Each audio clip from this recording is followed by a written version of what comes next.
Sent to one of the UK's deadliest prisons, Kane stood there alone. To them, he was just another weak man in a prison full of wolves.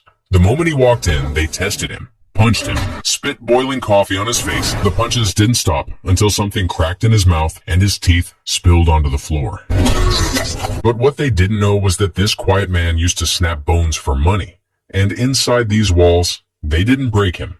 They built something worse. They turned Kane into a brutal psychopath killer.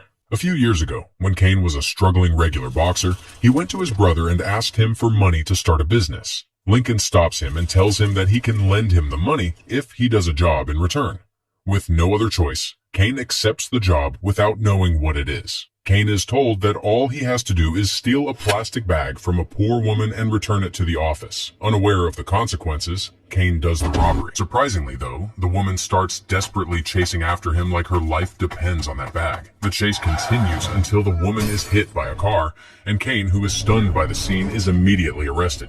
A few days later, he meets O'Hara, an elite detective who has spent years keeping an eye on his brother. During this meeting, he's informed that his brother runs a dirty loan business. The detective asks Kane to give up Lincoln, but even knowing all of these evil actions, Kane refuses and sticks by his brother.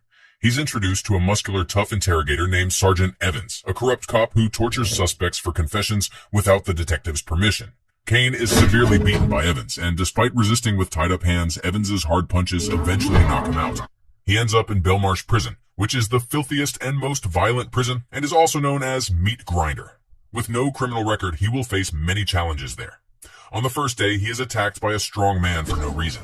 Kane attempts to defend himself, but soon finds himself in a massive fight with other inmates. After knocking down a few of them, they finally catch him and ruthlessly break his front teeth. Due to this incident, he gets metal dentures, which he kind of likes, because they make him look extremely dangerous. His mother, who was still alive at the time, pays him a visit in jail.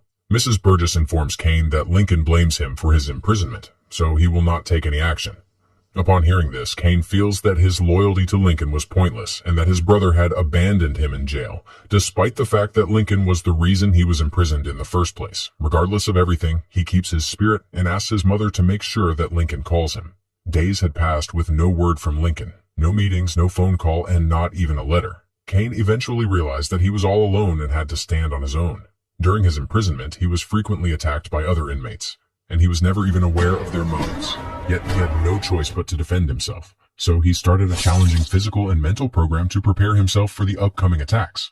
On a regular day in the prison yard, he gets into a fight with 2 other prisoners. Thanks to his extremely hard training program, Kane can easily knock the duo down with a few punches after severely beating them.